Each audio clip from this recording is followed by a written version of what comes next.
بسم اللہ الرحمن الرحیم۔ ایک بادشاہ تھا، وہ سمندری سفر میں روانہ ہوا تو ایک غلام اس کے ساتھ بیٹھا. تو جب وہ کشتی ڈولتی تھی، ہچکولے کھاتی تھی تو وہ چیخے مارتا تھا، تو کشتی والوں کا سکون برباد ہو گیا. ایک دانا شخص تھا، اس نے کہا بادشاہ اگر آپ اجازت دیں تو میں اس کو چپ کرواؤں. اس نے کہا یہ تو کمال مہربانی ہوگی. تو اس نے دو نوجوانوں کو کہا کہ اس کو ذرا ہاتھوں سے پاؤں سے پکڑ کر کے پانی میں غوطے دو. تو اس کو پانی میں پھینکا، جب وہ ڈوبنے لگا نکالا اور کشتی میں بٹھایا. وہ چپ کر کے بیٹھ گیا، اب کوئی چیختا نہیں ہے. تو بادشاہ نے کہا کہ اے دانا شخص، مجھے سمجھ نہیں آئی کہ یہ شخص کو آپ نے کیسے چپ کروا دیا. کہا بادشاہ دریا میں غرق ہونے کی تکلیف کو نہیں جانتا تھا، اس لیے کشتی کی سلامتی کی قدر نہیں تھی اس کو.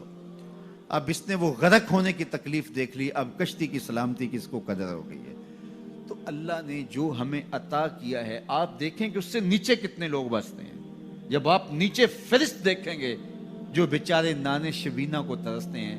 اگر مجھے تھوڑی سی تکلیف ہے اور میں جو ہے وہ اس تکلیف میں ناشکری کرنے بیٹھ جاتا ہوں، تو میاں وہ لوگ بھی ہیں جو بیچارے اپنی مرضی سے اپنا ہاتھ بھی نہیں اٹھا سکتے، جن کی عیدیں بھی جو ہیں وہ ہاسپٹل کے اندر گزرتی ہیں، وہ کئی سالوں کے اندر وہاں اذیت میں مبتلا ہیں. جب آپ دیکھیں گے تو کہیں گے مالک میں جس حال میں ہوں اس پہ تیرا شکر ہے. شیخ سعدی فرماتے ہیں میں دمشق کی جامع مسجد میں نماز جمعہ کے بعد نکل رہا تھا تو میرے کسی نے جوتے اٹھا لیے.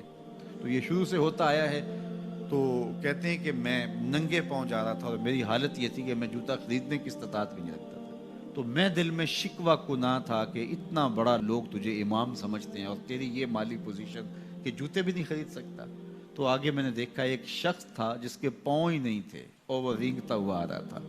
میں فوراً سجدہ ریز ہو گیا، مالک شکر ہے تو نے پاؤں تو عطا کیے، جوتے آج نہیں تو کل نصیب ہو جائیں گے.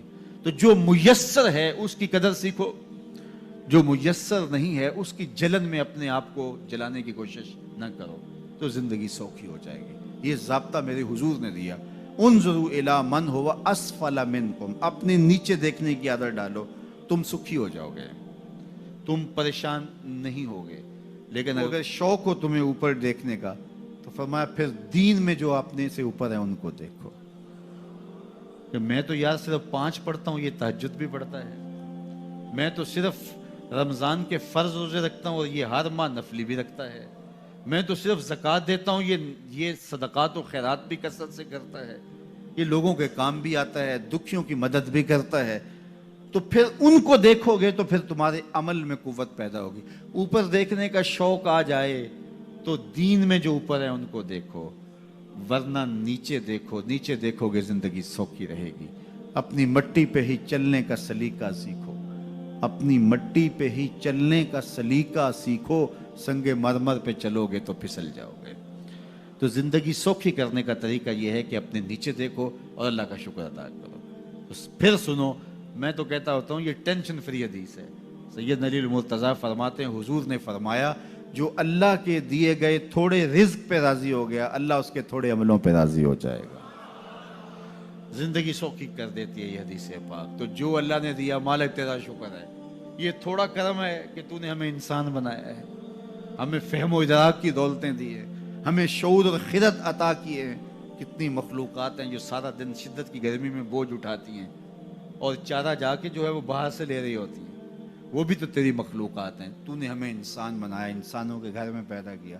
اور میں اور آپ تو اس کا شکر ادا نہیں کر سکتے کہ ہمیں اللہ نے محمد عربی کا غلام بنایا ہے، حضور کا امتی بنایا ہے. میری خوش قسمتی میں تیرا امتی، یہ میرا مقدر ہے، یہ آپ کا مقدر ہے.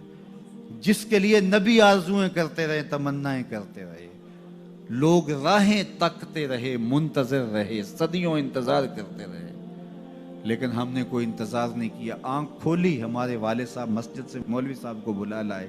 انہوں نے کان میں آ کے اذان دیتے ہوئے کہا مبارک ہو، تو حضور کا غلام بن کے آیا. شاہوں سے ملا ہے نہ تونگر سے ملا ہے، اللہ کا عرفان اسی در سے ملا ہے.